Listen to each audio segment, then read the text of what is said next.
A presença dos estudantes é obrigatória em todas as apresentações, com exceção das categorias 1 e 2, nas quais é obrigatória somente a presença do orientador. Haverá lista de presença para emissão de certificados, que será feita pelo mediador no início de cada apresentação.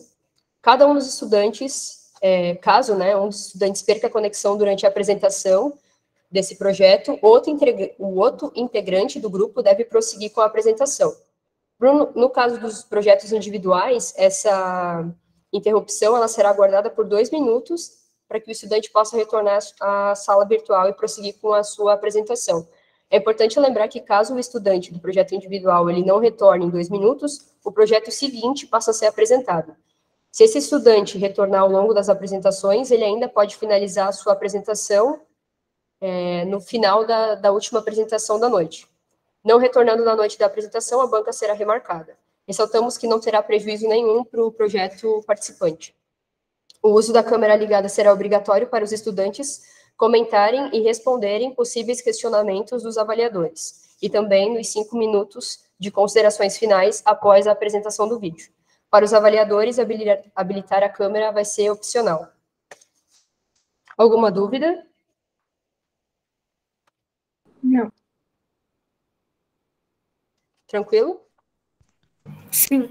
Sem problemas, professor. Então, agora a gente vai apresentar os avaliadores de cada uma no caso desse projeto.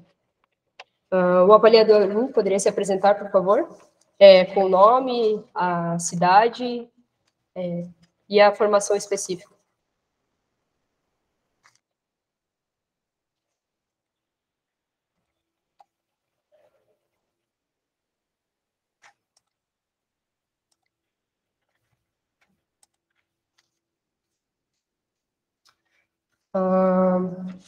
No Android não está disponível a aba para... Só um minutinho. Qualquer problema técnico que seja relacionado ao aplicativo, vocês podem estar encaminhando diretamente para a coordenação, mas a avaliação pode ser feita de forma, acredito, manual, e depois vocês podem repassar para a coordenação o problema que ocorreu com o aplicativo.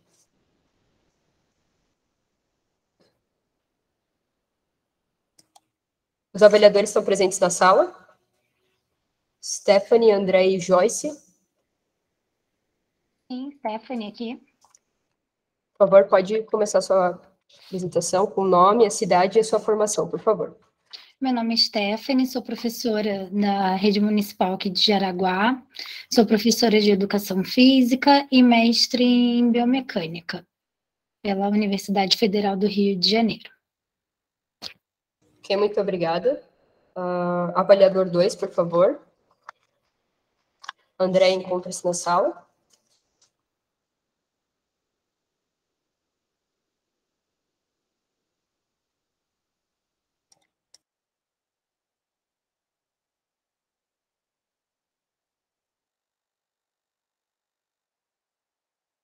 Além da Stephanie, tem mais algum avaliador presente na sala?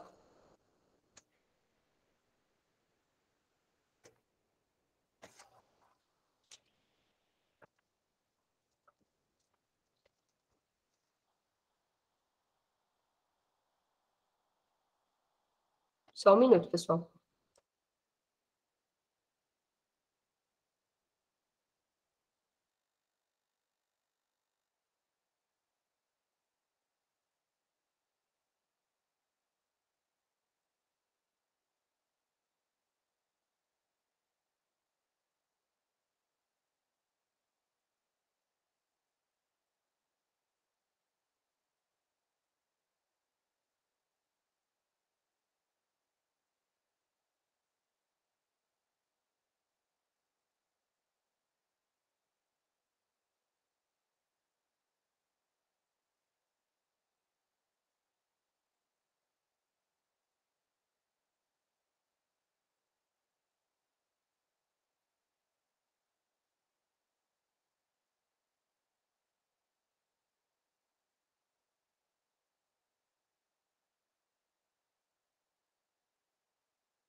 Atenção, pessoal, como a gente tem a falta de 2 avaliadores na nossa sala, segundo o regulamento, a gente precisa esperar 8 minutos até que é o tempo, né, que a gente pode esperar para que esses avaliadores apareçam. E no caso deles não aparecerem, a gente vai estar contatando os avaliadores coringas. Peço a calma e a paciência de todos.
Bom, pessoal, então a gente vai dar continuidade aqui, agora apresentando o projeto.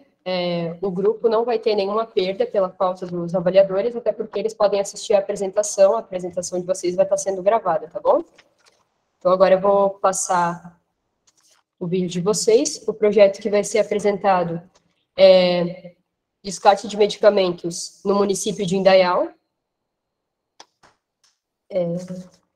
O orientador é o Alexandre Takio Kitagawa, perdão se eu falei errado o seu nome, e as autoras, no caso, é a Juliane Ewald e a Daniele Faller Rodrigues. Eu vou rodar o vídeo para vocês aqui.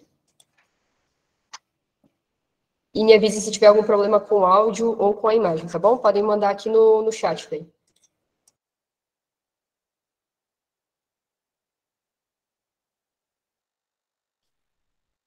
Olá, meu nome é Juliane Evo. Meu nome é Daniele Faller Rodrigues. Somos da Escola Básica Professora Ursula Krieger, em Indaial, Santa Catarina. Junto conosco, nosso professor Alexandre, fizemos um trabalho sobre descarte de medicamentos no município de Indaial.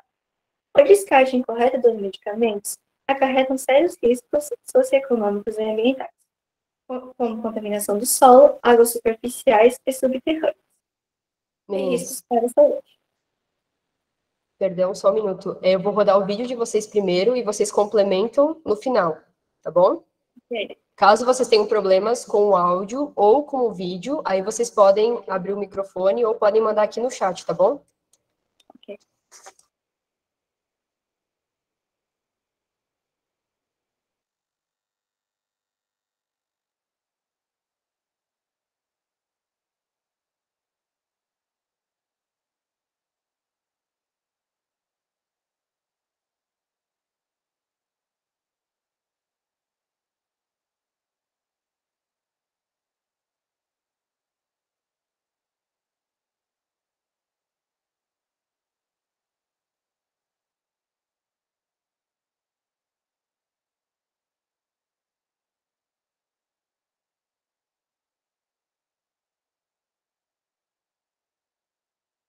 Olá, meu nome é Daniele Faller Rodrigues, sou da Escola Básica Professora Ursula Krieger, em Indaial, Santa Catarina.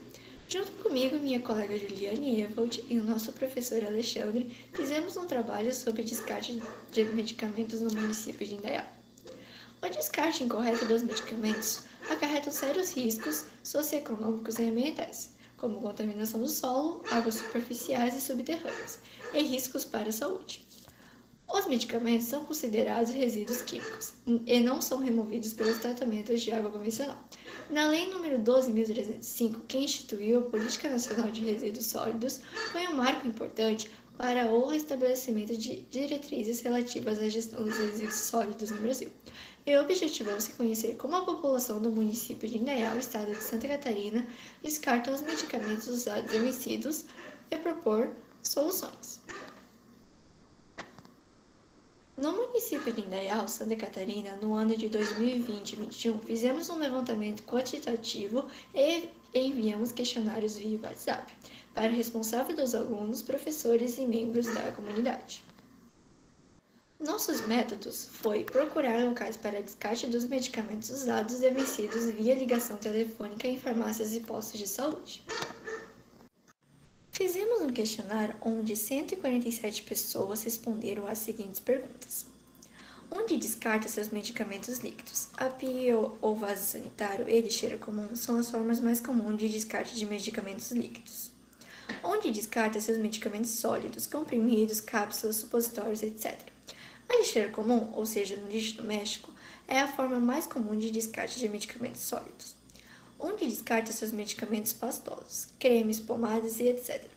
Para medicamentos pastosos, a lixeira comum também é a forma mais comum de descarte. Acredita que os medicamentos descartados no meio ambiente podem prejudicá-lo? É interessante que 77,6% acreditam que os medicamentos descartados no meio ambiente podem prejudicá-lo, trazendo algum tipo de prejuízo ou impacto negativo. Buscamos virtualmente 2 locais de contato telefônico que deveriam realizar a logística reversa, Lei nº 4.474 e Decreto número 10.388. Empregamos do Google Earth para a produção de mapa com os 28 locais que realizam a coleta. Segundo o SAAB, o Brasil é o país com o maior número de farmácias em todo o mundo, considerando que todos esses locais deveriam realizar a coleta de medicamentos vencidos ou usados, logística reversa. Com uma campanha massificada, o problema de descarte inadequado poderia ser solucionado. É interessante destacar que 77,6% acredita que os medicamentos descartados no meio ambiente podem prejudicá-lo, trazendo algum tipo de prejuízo ou impacto negativo. Conclusões. Percebeu-se que uma parte considerável dos entrevistados descarta medicamentos de forma inadequada, seja nas lixeiras de descartáveis, recicláveis ou outras formas como descarte na pia ou vaso sanitário. Mediante esses resultados, elaborou-se algumas hipóteses para a solução deste problema e optou-se pela produção de um mapa impresso, 90% e 20%, dos pontos de coleta de medicamentos, não obstante a divulgação da versão digital nas redes sociais. Muito obrigada.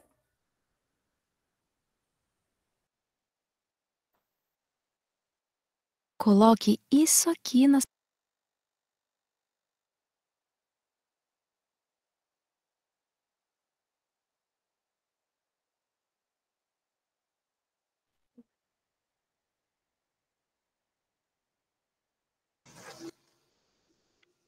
Ok. Agora a gente vai abrir 5 minutos para as considerações e complementações dos participantes do projeto.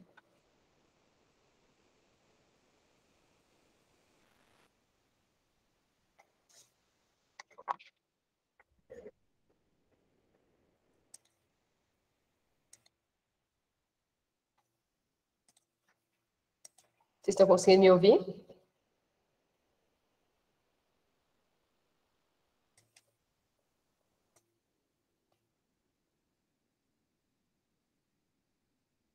Agora, as participantes do projeto, elas têm 5 minutos para fazer as complementações.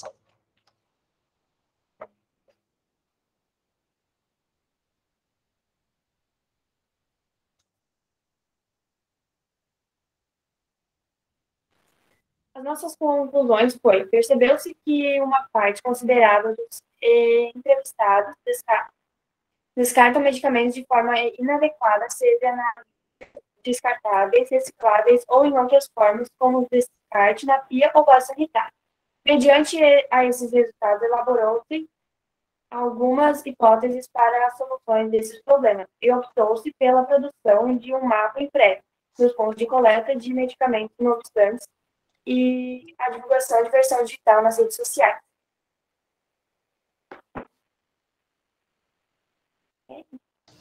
Ok. Agora, a avaliadora pode fazer suas considerações. A avaliadora vai ter 5 minutos e quando faltar 1 minuto, eu mostro essa plaquinha para vocês. Tranquilo? Ok. Meninas, então, inicialmente, parabéns para vocês, né, pelo trabalho, parabéns para o professor, que estava todo feliz acompanhando as meninas, é tão legal isso, tão bacana. Bom, minha área, né, não é essa, eu sou da área da saúde, mas na área de educação física, né, mestre em biomecânica, como eu já disse. Li o trabalho de vocês antes de vir para essa apresentação, achei bem bacana. O trabalho deu para perceber que foi escrito pelas alunas, teve contribuição, né, palavras, né, a gente nota isso, que as alunas tiveram essa participação na escrita do trabalho. Quando a gente vê um trabalho escrito com palavras que não são da idade, a gente já vê que não teve tanta participação dos alunos, né? Já o trabalho de vocês foi bem visível, que vocês participaram, escreveram, foi bem legal. Como pergunta, eu quero saber de vocês o que isso acrescentou para vocês, né? A gente lidar com essa parte da ciência é muito importante, principalmente nos dias de hoje, né, onde está tendo uma demonização da ciência e tudo mais, e eu quero saber o que acrescentou para a vida de vocês, para a formação de vocês, ter participado desse trabalho junto com o professor. É isso. Bom, para nós, quando começamos a estudar esse trabalho, foi muito importante porque não fazíamos a menor ideia que isso acontecia. Daí começamos a estudar isso e descobrir essas coisas que as pessoas jogavam os medicamentos de forma errada. E daí, aprendendo isso, a gente pensou em tentar ajudar, pelo menos, o meio ambiente, tentando fazer as pessoas entenderem que isso é a forma incorreta do descarte dos medicamentos. Isso.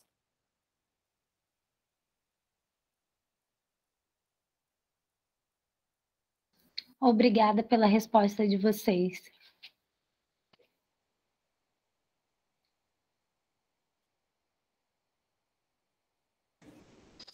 Seria isso, então? Isso mesmo. Beleza, tranquilo. Gostaria de agradecer a apresentação, agradecer a avaliadora, e agora a gente vai seguir para o segundo projeto. Tranquilo? Tá bom. Obrigada. De nada. Parabéns pelo projeto. Como feito na primeira parte, o segundo projeto ele vai ser avaliado. Se achar necessário, a avaliadora pode se apresentar novamente, até porque tem pessoas novas na sala, com o nome, a escolaridade e o local. Ok. Então, meu nome é Stephanie, né? Sou professora de Educação Física, mestre em Biomecânica, sou formada pela Universidade Federal do Rio de Janeiro. Atualmente moro em Jaraguá do Sul e trabalho na Prefeitura Municipal de Jaraguá do Sul. Ok, muito obrigada. Então, agora a gente vai apresentar o trabalho da Ana Sofia. Ela fez esse trabalho de forma individual, o orientador é o Cornélio. Ela é da instituição do Colégio Bom Jesus, aqui do centro de Jaraguá do Sul. Eu vou rodar o vídeo dela agora, e depois, como foi feito da primeira vez, a gente coloca ela para falar. Ela tem 5 minutos para fazer as contribuições e complementações. Tranquilo? Qualquer problema, podem mandar aqui pelo chat.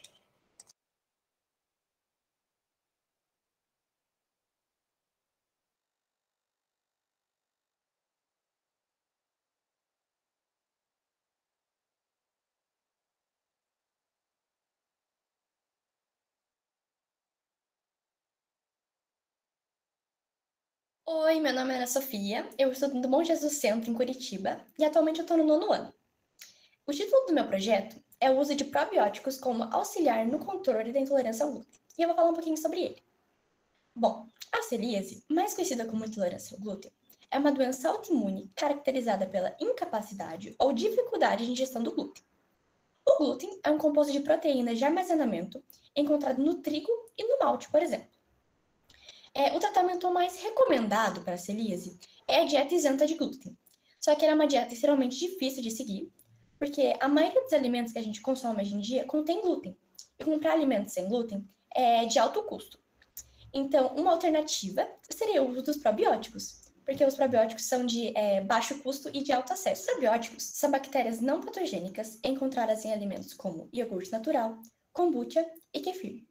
Eles mantêm a flora intestinal saudável, regulam o sistema autoimune e aumentam a absorção de nutrientes. Na minha pesquisa, eu também falo sobre os pré-bióticos e os simbióticos. Os pré-bióticos são ingredientes nutricionais não digeríveis que afetam beneficamente o hospedeiro, estimulando o crescimento de uma ou mais bactérias benéficas ao cólon e que fazem bem ao seu hospedeiro. A gente pode encontrar os pré-bióticos em alimentos como tomate, alho, feijão e banana. Já os simbióticos, eles aumentam as bifidobactérias intestinais, reduzem a taxa de colesterol e controlam a glicemia. Então, quando eles atuam junto com os probióticos, eles aumentam a imunidade, criam resistência aos patógenos e aumentam a absorção de nutrientes. Algo que é de extrema importância para um celíaco, pois quem tem intolerância ao glúten, o organismo vê o glúten como algo prejudicial. Então, o organismo ele inflama as microvelocidades do intestino e com uma forma de defesa, e o intestino ele acaba parando de absorver os nutrientes importantes. Por meio da minha revisão de literatura, estudos revelaram que existe uma grande diferença entre a quantidade de bifidobactérias no intestino de um indivíduo saudável e de um indivíduo celíaco. As bifidobactérias são bactérias que agem como um probiótico. Elas têm função de manter a flora intestinal saudável, fazer a manutenção da microbiota intestinal e produzir vitaminas. Então, depois do uso contínuo de probióticos, esses estudos eles revelaram que houve um aumento nas bifidobactérias e também houve a diminuição dos sintomas da celíase, que é diarreia, azia e cólica. Esses são os principais. Então, a conclusão da minha pesquisa é que sim, os probióticos são um grande potencial para reduzir os sintomas causados pela intolerância ao glúten.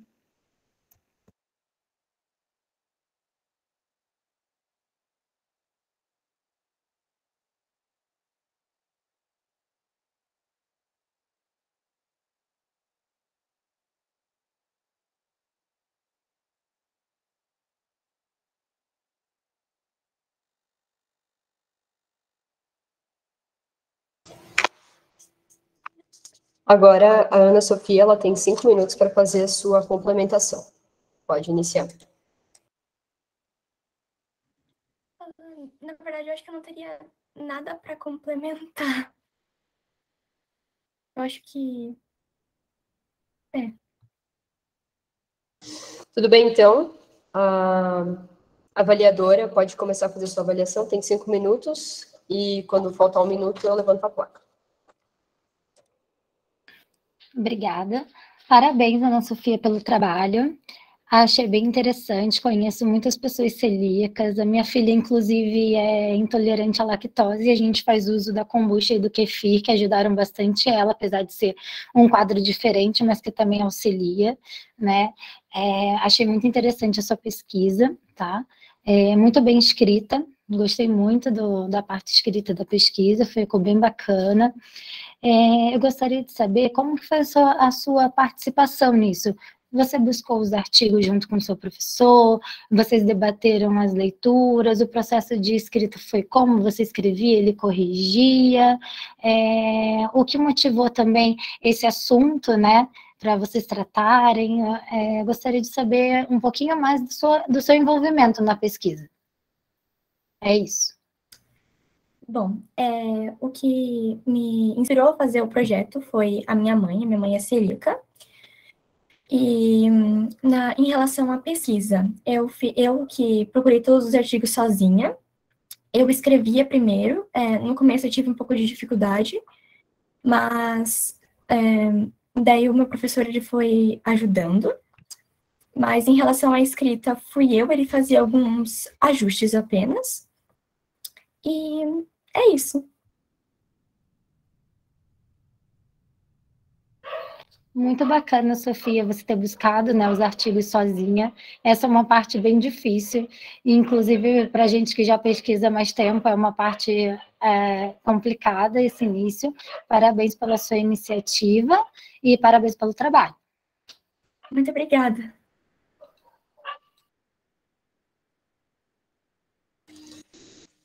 Ok, então encerramos mais essa apresentação. Agora vamos para o terceiro grupo.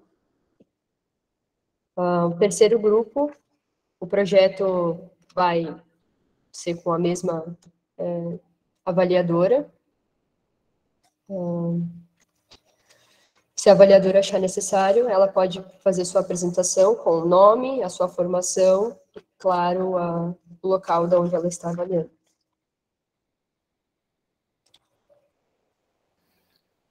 Acredito que não, estava acompanhando aqui, não acredito que não tenha entrado mais ninguém, mas complementando, né, meu nome é Stephanie, sou mestre em biomecânica, formada em educação física pela Universidade Federal do Rio de Janeiro e sou de Jaraguá do Sul. Tranquilo, então. Agora, o próximo projeto vai ser a avaliação da eficiência de diferentes técnicas de higienização das mãos com álcool em gel. Esse trabalho ele vai ser apresentado pela Júlia, Beatriz e Ana Beatriz, e os orientadores, o orientador, no caso, é o Estevão Conceição Gomes Júnior. São do Colégio Londrinense.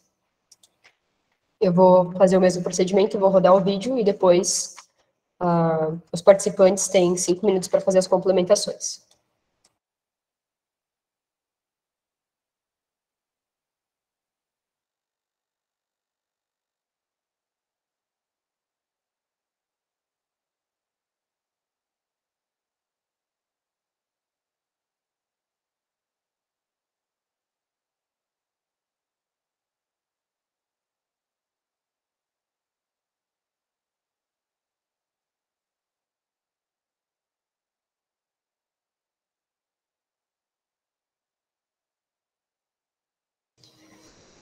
Pessoal, como vocês estão vendo aqui nessa tela, o vídeo de vocês está privado. Vocês conseguem tornar ele público ou reproduzir o vídeo para que a avaliadora possa visualizar?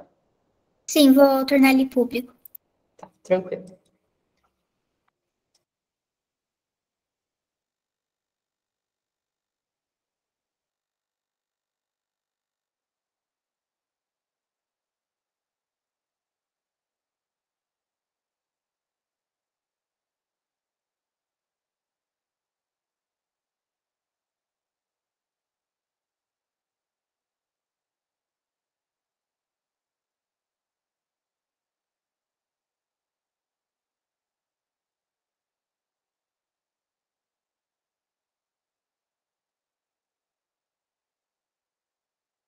Eu liberei ele para deixar público já.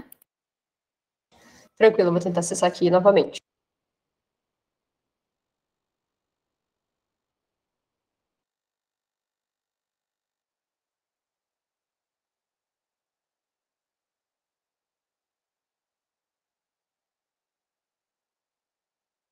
Olá, meu nome é Beatriz Akemi Mariama, essa é Gia Bertoluzzi e essa é Ana Beatriz Alves Tavares.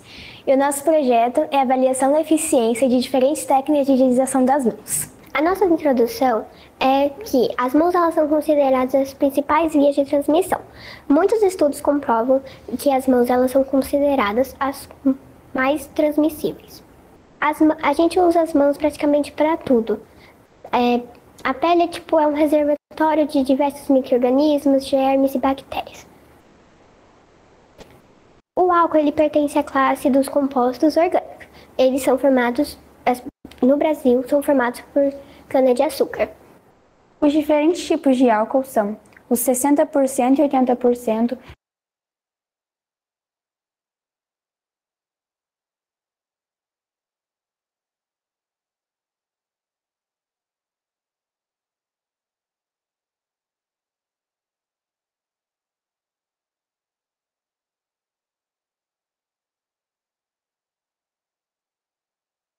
por cana-de-açúcar.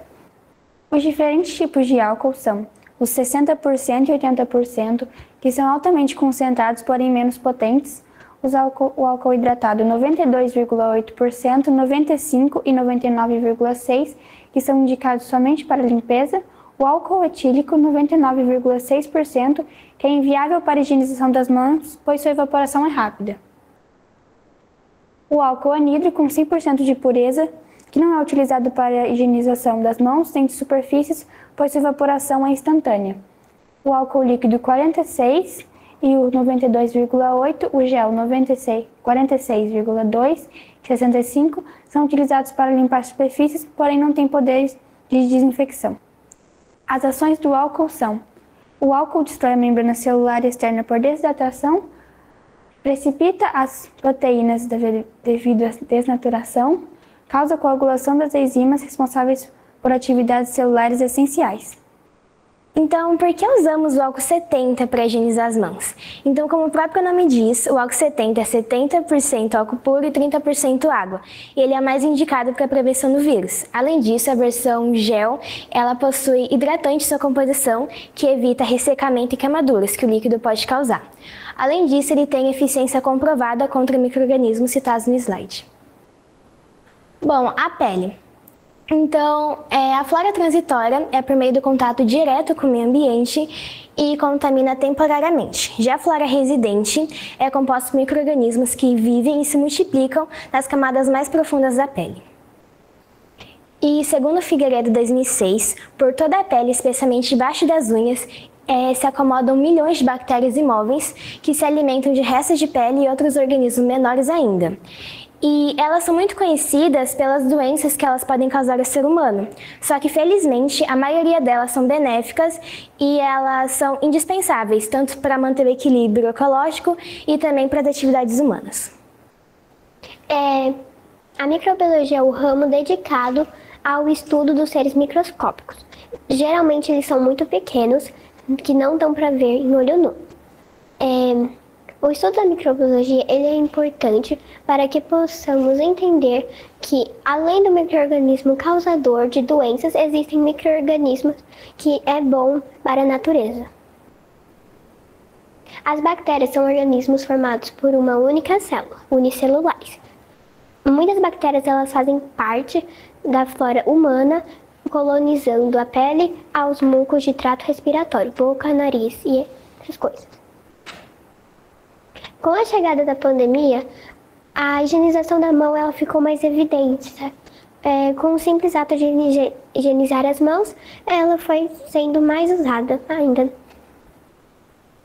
Bom, então, a nossa hipótese é que uma coisa é fato. No dia a dia, as pessoas elas não desinfetam a mão de forma correta na maioria das vezes. E que também usar pulseiras e anéis também não facilita uma limpeza eficaz. Então, acredita-se que através de experimentos, será possível testar e divulgar à comunidade qual a melhor técnica de higienizar as mãos corretamente com álcool. O nosso objetivo geral é avaliar a técnica mais efetiva na higienização das mãos com a utilização do álcool.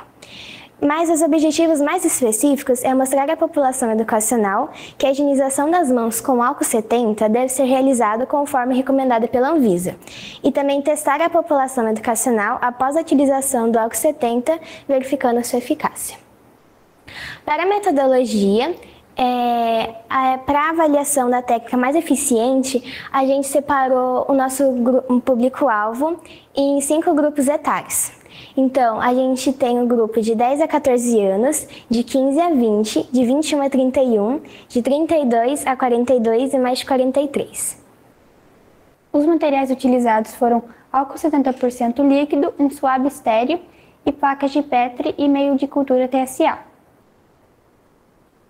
A técnica utilizada foi fricção antisséptica das mãos, com finalidade de reduzir a carga microbacteriana das mãos, e a utilização do álcool 70%, no caso da solução alcoólica 70%, foi pois ela contém de 1 a 3% de glicerina, que pode substituir a higienização com água e sabonete quando as mãos não estiverem visivelmente sujas.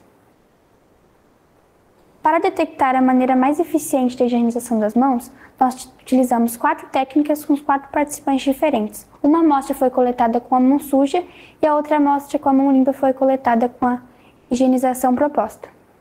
A primeira técnica foi feita com um participante de 49 anos, a segunda técnica foi com um de 24, a terceira técnica foi com um participante de 40 anos e a técnica 4 foi com um grupo controle de 19 anos. Esse grupo controle ele é como normalmente as pessoas higienizam as mãos. Bom, então, para uma melhor visualização, nós gravamos um vídeo mostrando as técnicas para ficar de uma maneira mais visual.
Bom, então o vídeo que você está assistindo agora são as técnicas de higienização que a gente utilizou até agora na nossa metodologia.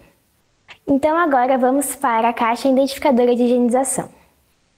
Essa caixa compõe luz negra. Quando passamos o álcool fluorescente, podemos perceber que nas partes claras está limpo e nas partes escuras está sujo. Agora temos os resultados que temos por enquanto. Essa foi a análise da nossa primeira semana da técnica 1, 2, 3 e 4. A técnica 1, o participante que fez conosco tinha 49 anos, o participante 2, 24, o participante 3, 40 e o participante 4, 19. Essas são as análises da segunda semana.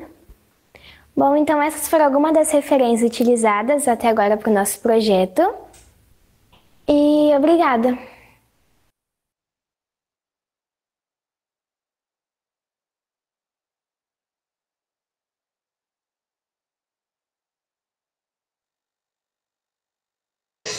Ok, então agora, como os demais grupos, as integrantes... Alô? Oi? Agora, as participantes, elas podem complementar ou argumentar mais um pouco por 5 minutos daí, tá bom? Com essa pesquisa, a gente pôde observar que quando não higienizamos as mãos corretamente, estamos transmitindo vários tipos de doenças às pessoas próximas de nós. Por isso, a importância da conscientização da higienização das mãos. E o legal desse projeto é porque muitas vezes a gente não para pensar que uma coisa tão simples que é higienizar as mãos pode, às vezes, contaminar alguém que a gente conhece e causar mal a elas, tipo, sem querer. Então, eu acho que assim, a ideia é legal porque, às vezes, as pessoas podem, às vezes, se tocar mesmo que isso é importante de verdade.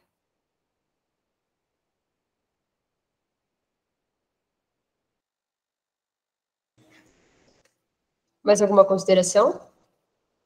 Não, obrigada. Então, vamos abrir para a avaliadora. Ela tem 5 minutos para falar e argumentar suas perguntas.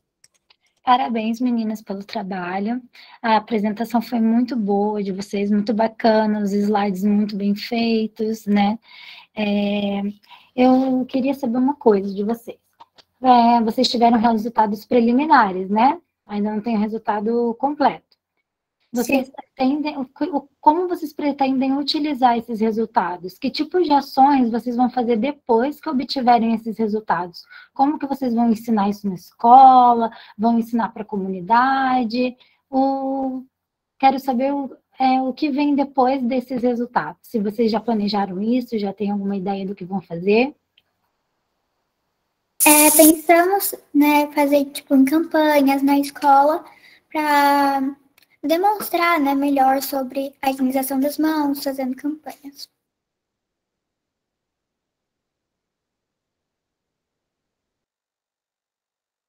E também com os testes detectar a maneira mais eficiente de higienização das mãos. Como a gente tem ainda um tempinho, eu gostaria de saber também como que foi a participação de vocês nesse trabalho e o que acrescentou para vocês, se vocês gostaram de trabalhar com a pesquisa, se vocês têm vontade de continuar. Sim, temos vontade de continuar, né, o projeto. A gente fez... A nossa participação, né, no projeto foi as pesquisas teóricas e as coletas das análises também. E eu achei também muito legal o desenvolvimento do projeto, a gente coletar os dados. Eu achei que a gente se divertiu bastante e pretende continuar.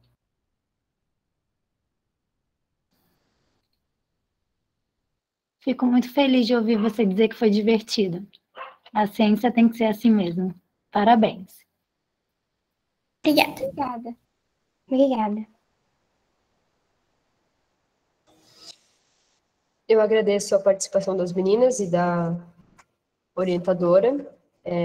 Eu gostaria de propor, e daí vocês podem mandar mensagem aqui no chat, se vocês querem fazer um intervalo de 10 minutos ou se vocês não acham necessário.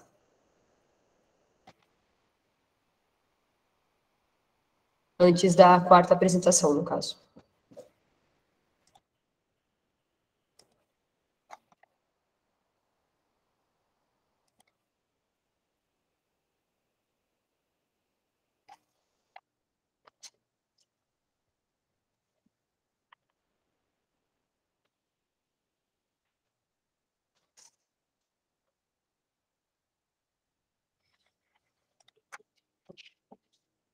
Então, agora a gente vai chamar o nosso quarto grupo.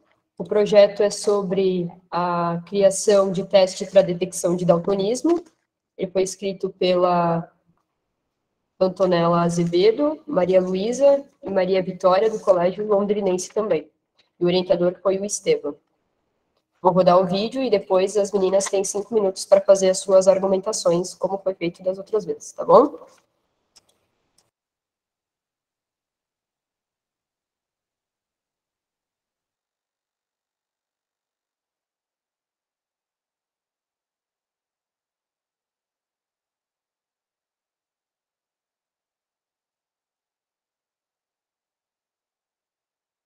Olá, boa tarde. Eu sou a Antonella, essa é a Maria Vitória e aquela é a Maria Luísa. O nosso projeto é a criação de teste para a detecção do daltonismo.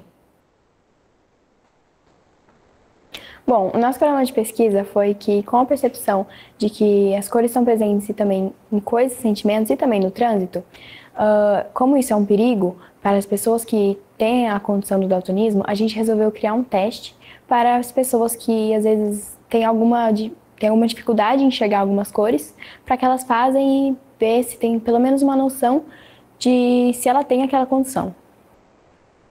As pessoas que farão o nosso teste, elas não sabem, muitas vezes têm dúvidas se elas têm ou não essa doença.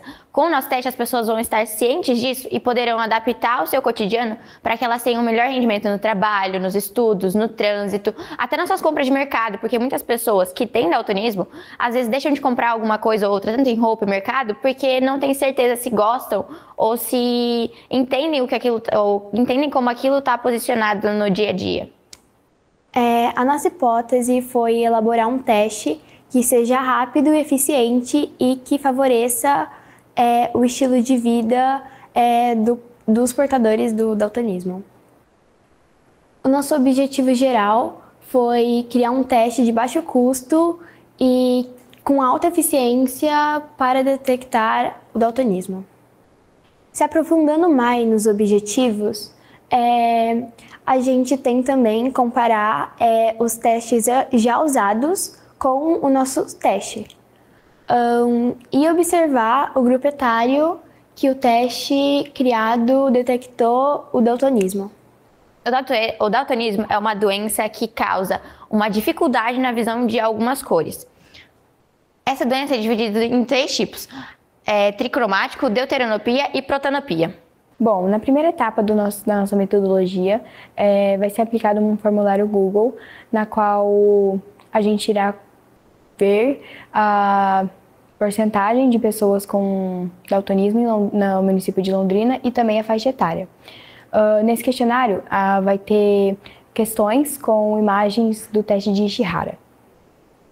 Essas daqui são mais ou menos uma visualização das figuras que vai ter no formulário.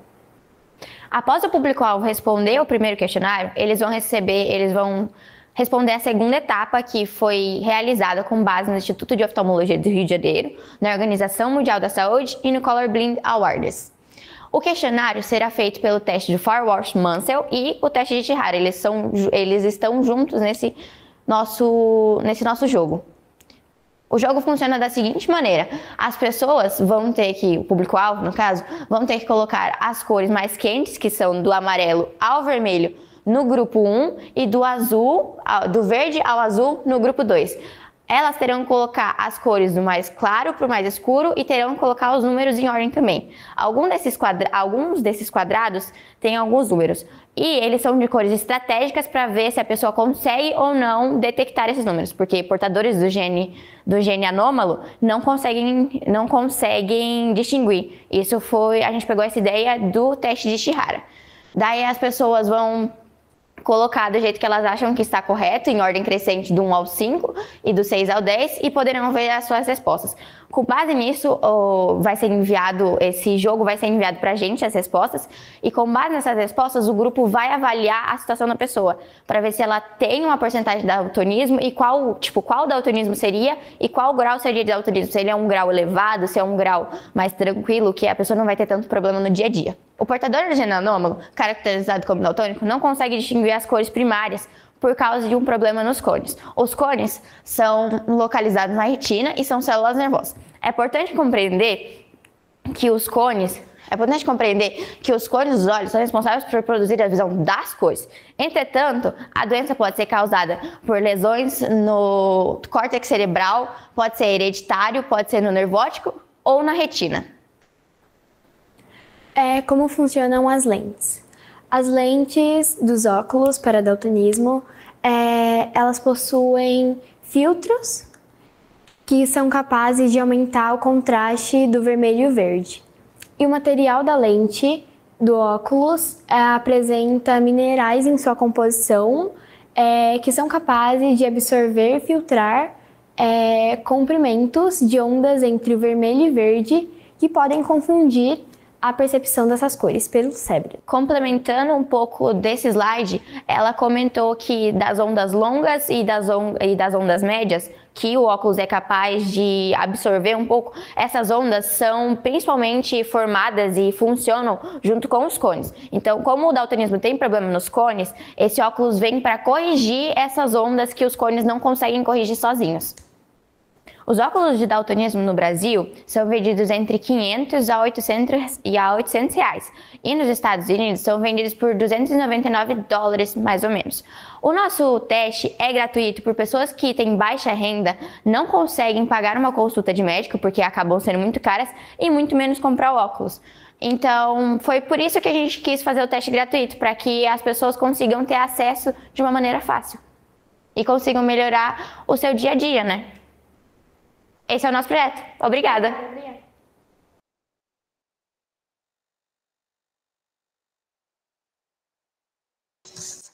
Agora a gente abre 5 minutos para as considerações e complementações do grupo. Algumas curiosidades e algumas complementações são de que no mundo existem em torno de 350 milhões de pessoas daltônicas, sendo em sua maioria homens. E no Brasil existem 8 milhões de pessoas daltônicas.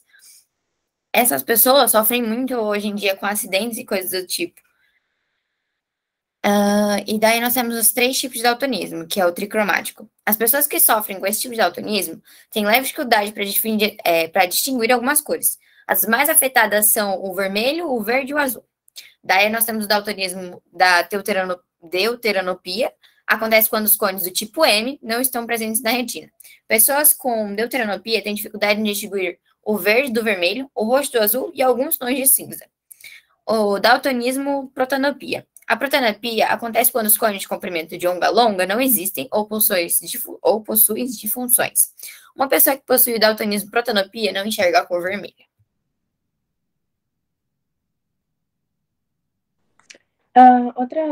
Outras informações são sobre os testes de daltonismo.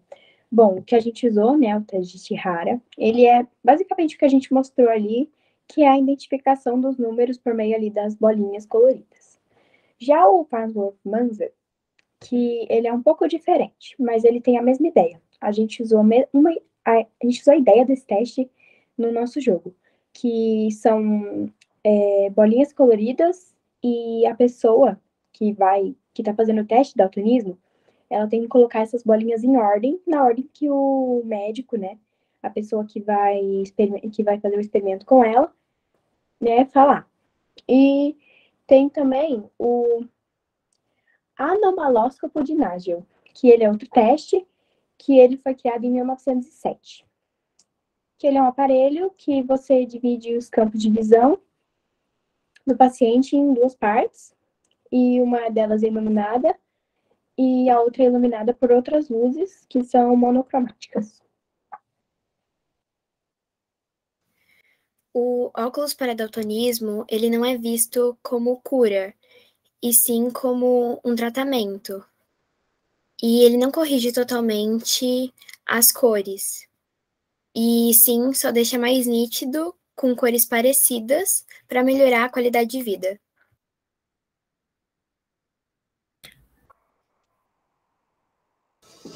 Tranquilo, então a gente vai abrir para a avaliadora. Só um adendo, um dos avaliadores entrou em contato com a coordenação e ele pediu para avisar vocês que ele está sem acesso à internet devido a uma forte chuva que ocorreu na região onde ele se encontra, mas que ele vai assistir a todas as apresentações que estão sendo gravadas.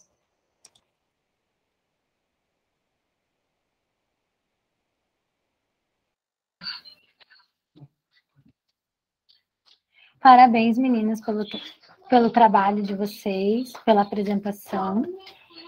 Pelo que eu entendi, vocês ainda não aplicaram esse teste, certo? Esse jogo? Certo, a gente vai começar a parte de colocar em plano. A gente vai procurar algum instituto que tem algumas pessoas daltônicas, a gente conhece algumas pessoas, a gente está finalizando algumas coisas no formulário, que é a primeira etapa, como confirmação de aceitação e algumas pequenas coisas de como a gente vai receber os jogos, para daí colocar em prática e começar a ter os resultados mais claros. Sim, entendi. E como que vocês pretendem fazer isso, né? Você disse então, a Antonella, né? Isso, né? Disse que entraram em contato, né, com algumas organizações que trabalham com pessoas daltônicas. Vocês também vão aplicar esse teste com outro público, sem ser que frequentam esse tipo de lugar? Sim, nós temos no colégio algumas pessoas, por exemplo, nosso professor, alguns alunos, poucas pessoas, né, porque acaba não sendo muitas pessoas que tem, que eles também possuem daltonismo e vão fazer parte desse teste também. Não são só as organizações mais específicas, são pessoas no geral, que a gente conhece e sabe que tem o gênero anômalo. Sim, porque eu achei bem interessante, né, principalmente para a gente que trabalha em escola, que às vezes é para a gente aplicar com os nossos alunos, né, eu achei bem interessante, já que ele é rápido, como as escolas, pelo menos aqui em Jaraguá do Sul, tem os Chromebooks, então os alunos conseguiriam acessar com facilidade, é algo simples, né, que a gente conseguiria auxiliá-los a fazer, achei bem interessante, bem bacana mesmo. Eu gostaria de saber como que foi a participação de vocês nesse desenvolvimento desse jogo, que eu acho bem legal, né? Hoje, com essa coisa da programação e de jogos e de aplicativos nesse sentido, eu acho que deve ter sido um aprendizado bem bacana.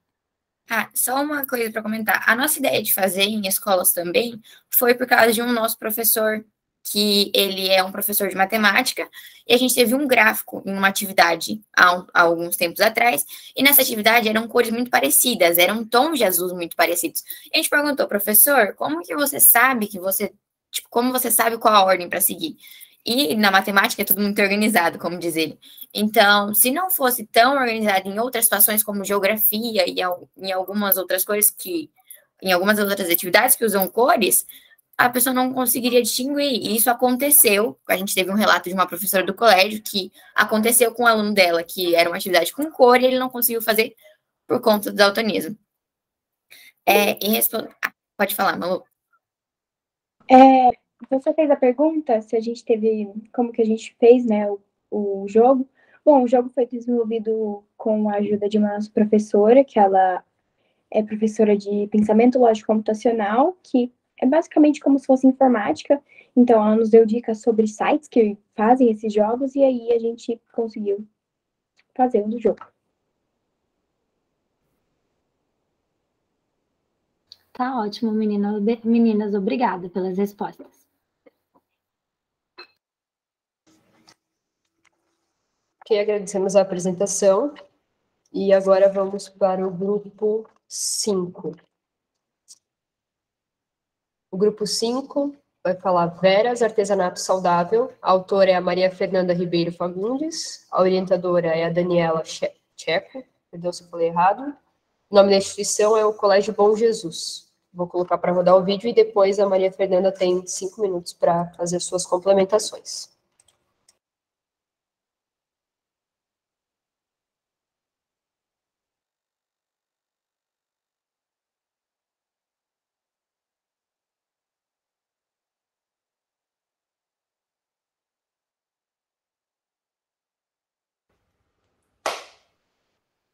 Olá, meu nome é Maria Fernanda Ribeiro Fagundes, eu tenho 11 anos de idade, estou no 6º ano do Colégio Bom Jesus Divina Providência, em Curitiba, Paraná.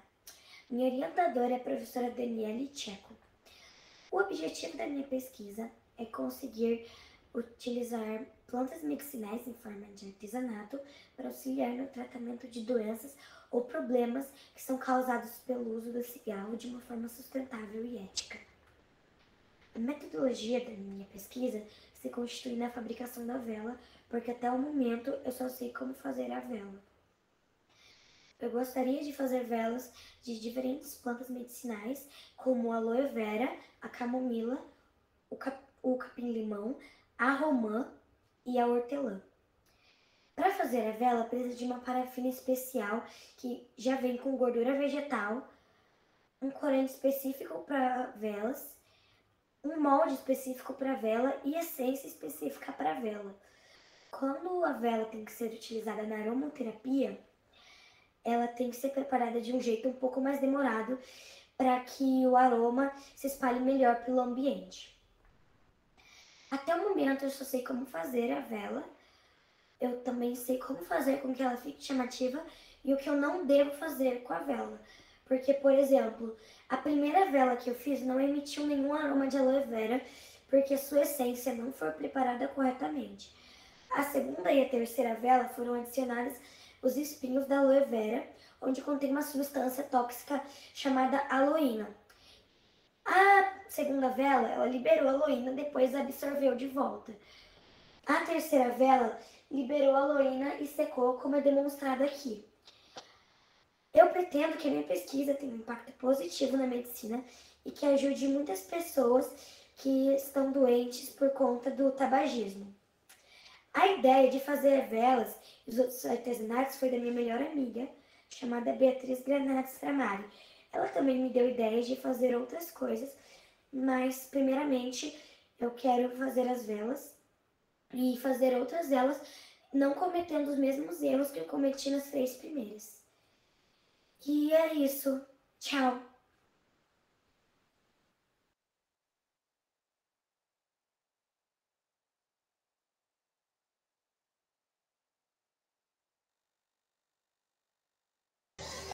Ok, então agora a gente abre para 5 minutos da participante fazendo as suas considerações e complementações. Boa noite. Como eu já mencionado antes, o problema da minha pesquisa se baseia na seguinte pergunta. É possível curar problemas relacionados ao tabagismo por meio de povos medicinais em formato de artesanato? Na minha opinião, é possível. Porque, como eu já dito antes, parte dos experimentos já foram feitos e ainda não obtiveram os resultados desejados. As etapas desse estudo são realizadas até o momento foram a criação dos mascotes, produção de velas artesanais com óleo essencial de aloe vera e outras plantas, e os vídeos para sensibilização infantil sobre as consequências do uso do cigarro estão sendo desenvolvidos. Minha hipótese é a seguinte: se utilizarmos plantas medicinais como aloe vera, hortelã, romã, capim-cidreira ou capim-limão e camomila, em formato de artesanato, podemos auxiliar no tratamento de doenças causadas pelo cigarro ou na terapia para parar de fumar. Utilizar plantas medicinais em forma de artesanato ou para auxiliar no tratamento de doenças ou problemas de saúde causados pelo cigarro de uma forma sustentável e ética, eu acho que poderia ser uma solução muito boa para a humanidade, porque muitas pessoas sofrem com o tabagismo.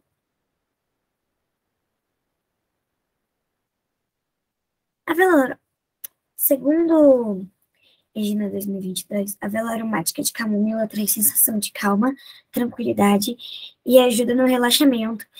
E a vela de capim-limão tem uma finalidade muito parecida. E algumas pessoas fumam especificamente para se acalmar. Então, acho que fazer velas com esse aroma também seria uma solução muito boa.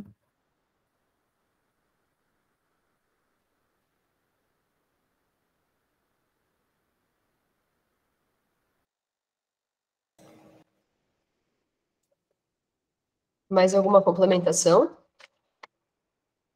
Então, agora a gente abre para a avaliadora, para ela fazer seus questionamentos e as suas contribuições.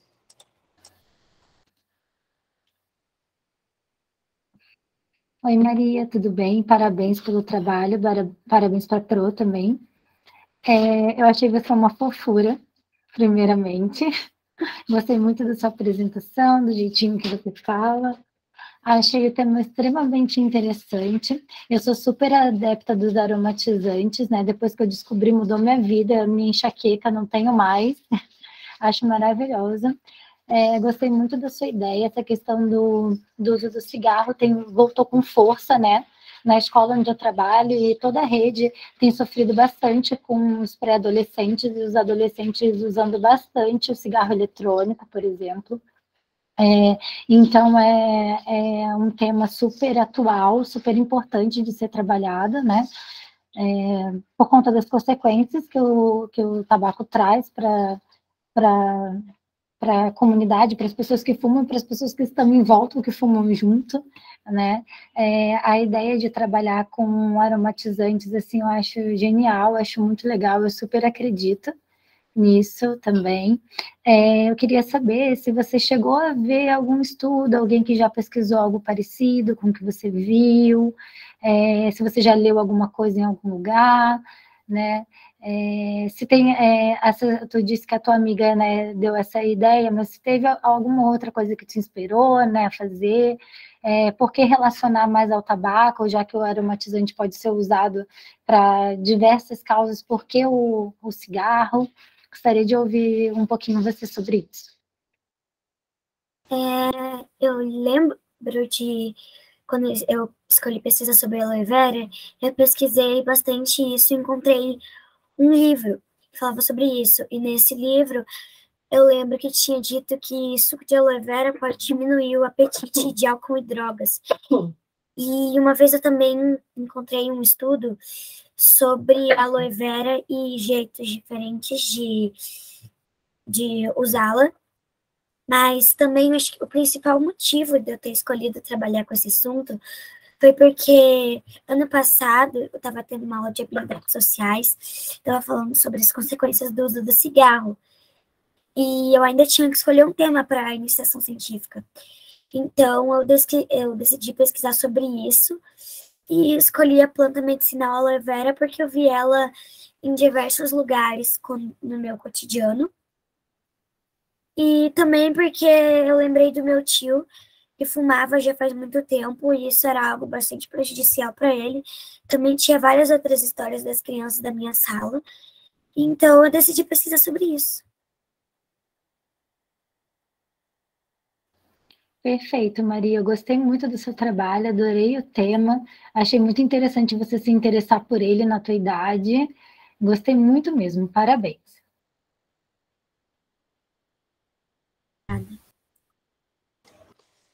Então, finalizamos essa apresentação. Agradeço as considerações da avaliadora e a apresentação também. E agora vamos para a sexta e última apresentação da noite, que é a produção de bolo alternativo para diabéticos, que vai ser apresentado pela Maria Aurora Barros Pereira e o Enzo Gabriel da Silva, e a orientadora é a Dioneia Schauren. Perdão se eu pronunciei errado. O nome da instituição é Colégio Estadual Jardim Porto Alegre. Mesmo procedimento, eu vou colocar o vídeo para iniciar aqui, e após isso os alunos têm 5 minutos para fazer suas complementações.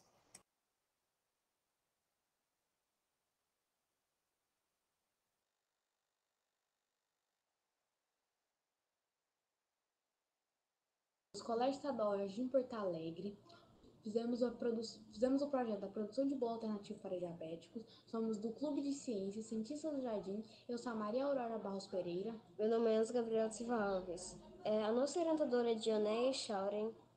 Agora eu vou falar sobre a diabetes. A diabetes é uma importante doença pela sua grande taxa de mortalidade. Milhares de pessoas convivem com a doença e esse número irá aumentar até 2035. Aproximadamente 50% dos diabéticos não sabem que têm a doença. Enquanto a mortalidade, milhões de pessoas morreram na idade entre 20 e 79 anos no ano de 2013. A diabetes no Brasil é superior a 14 milhões e é considerado um dos principais problemas de saúde. O governo gasta milhares de reais tentando reparar os estragos da doença. A diabetes causa complicações crônicas e por isso é importante retardar o aparecimento dos sintomas. A estévia é uma planta natural do Brasil. ela possui um poder incrível comparado à sacarose e tem uma série de benefícios que ainda estão sendo estudados. Dentre eles, a propriedade de conseguir fazer um açúcar com as suas folhas. A batata Yacon é utilizada para auxiliar na redução da resistência insulínica e no tratamento da diabetes. A batata Yacon, ou batata diet, tem sabor doce e refrescante. Diferente de outras plantas que armazenam carboidratos na forma de amido, a Yacon tem carboidratos na forma de frutano e, quando recém-colhida, contém de 60% a 70% de frutanos tipo inulina e fruto-oligosacarídeos. O nosso objetivo é buscar a utilização da stevia e da Yacon para substituir o açúcar da confeitaria. A nossa primeira receita foi de stevia mais batata Yacon triturada, stevia mais batata Yacon em pedaços. Os ingredientes foram 4 ovos, 1 colher de sopa de pequeno de stevia, 1 xícara de óleo, 1 xícara de fubá, 1 xícara de farinha de trigo, 3 xícaras de leite e 1 colher de sopa de fermento químico. A metodologia 1, somente stevia, nós quebramos os ovos e colocamos fubá, leite, óleo e etc. no liquidificador. Depois batemos até ficar com uma aparência verde e colocamos para assar. A metodologia 2 da batata Yacon triturada, ainda com a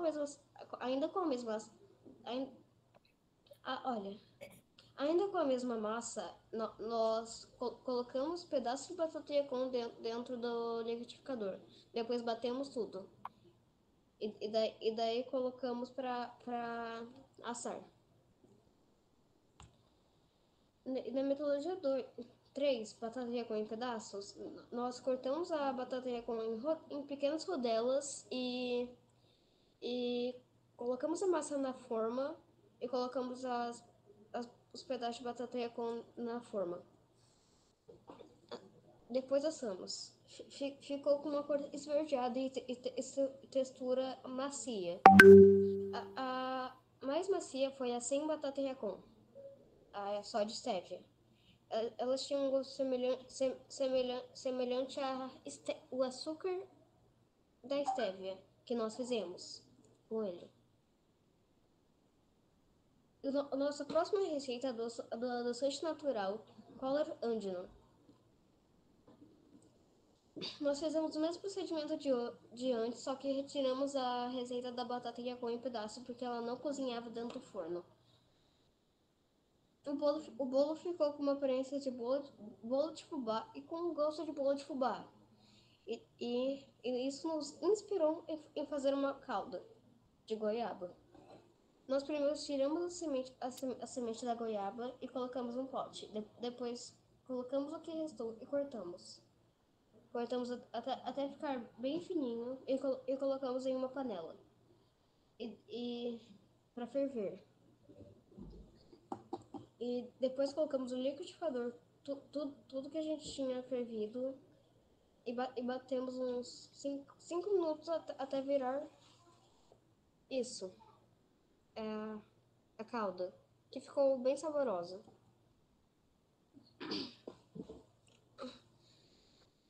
Os bolos ficaram com a mesma cor da stevia, verde. Apesar da cor esverdeada, os bolos tinham uma boa aparência. E uma massa fofa. O bolo sem crespo de batata Yacon tinha uma textura ainda mais macia que os demais. Enquanto o sabor teve o cheiro e o sabor da stevia em todos os bolos. Na utilização do segundo açúcar Color Andina, o resultado foi bom. Os bolos ficaram gostosos e fofos, o que nos inspirou a fazer a calda de goiaba. O estudo ainda está em andamento, porém, já se sabe que sim é possível produzir um bolo trocando o açúcar industrializado pelo açúcar stevia.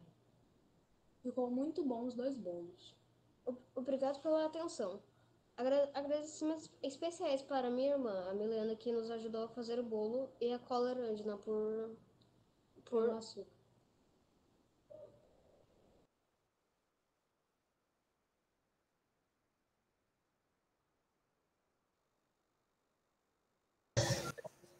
Ok, agradecemos a apresentação. Agora o grupo tem 5 minutos para complementação e possíveis novos argumentos. Para complementar o projeto e adicionar mais, a gente está pensando em fazer outros doces e doces líquidos, como milkshake, brigadeiro e demais. A gente está focando principalmente em doces caseiros. E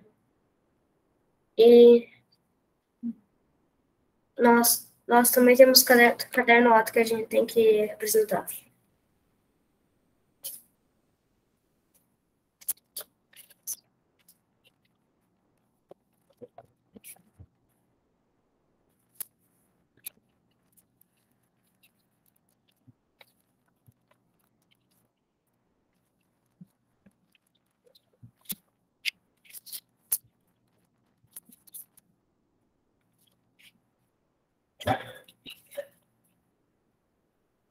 Nós também estamos pensando em fazer,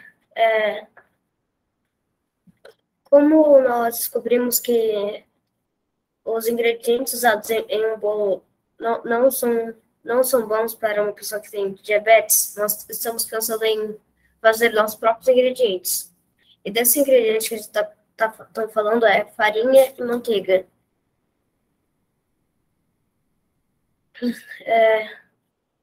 Também andamos pensando para aprimorar para ficar livre de glúten e abrir para mais pessoas consumirem o bolo. Fora disso, não tem mais nada que pode complementar. Nós também queremos saber suas dúvidas. Ok, pessoal, então agora eu vou abrir para a avaliadora fazer suas considerações, tranquilo? Ela tem 5 minutos para fazer as perguntas, vocês podem estar respondendo ela daí. Parabéns, Enzo e Maria, pelo trabalho de vocês, achei bem bacana. Talvez esse seja um tema que eu tenho um pouco mais de afinidade pela minha formação, de ter estudado bastante sobre isso durante a faculdade e ter realizado alguns trabalhos também sobre o assunto. Tenho pessoas na família diabéticas, né? Achei muito interessante porque eles sentem falta de comer um docinho, né? Eu lembro da minha avó sempre dizendo, eu queria comer só um pedacinho. Então, acho bem bacana, é difícil de encontrar algo para esse público, né?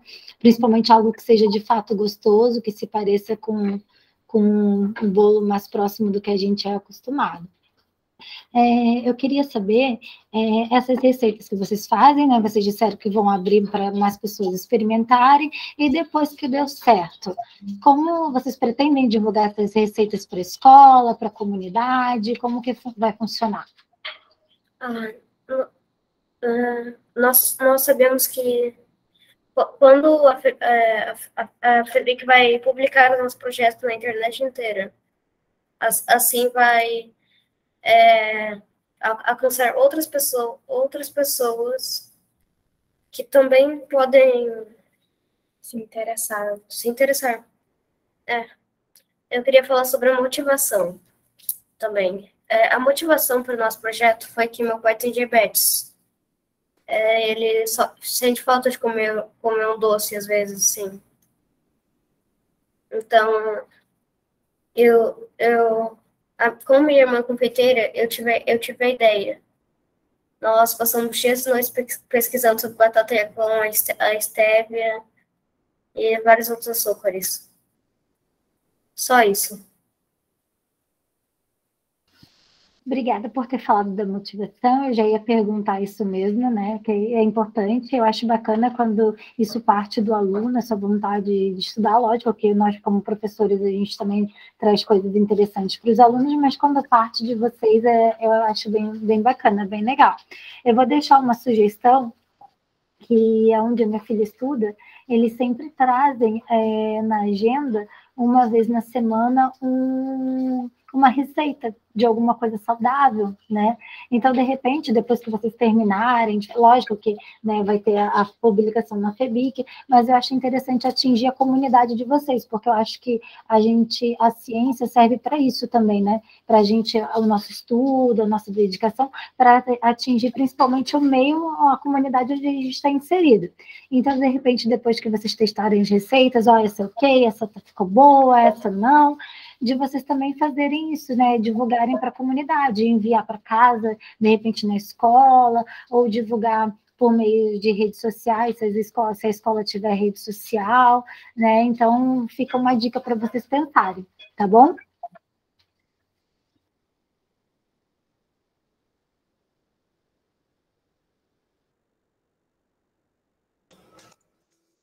Tranquilo, então. Eu gostaria de, em nome da FEBIC, agradecer a todos os estudantes, os professores, a avaliadora, e eu convido a todos vocês para participar da programação semanal disponível no site da FEBIC, no canal do YouTube, que inclui palestras, mesas redondas, oficinas, visitações virtuais, dentre outras ações. Eu desejo a todos uma boa semana e agradeço a participação e os trabalhos de todos. E gostaria de comunicar que a gravação da banca ela vai estar disponível em até 3 dias no canal da FEBIC. Tranquilo, pessoal?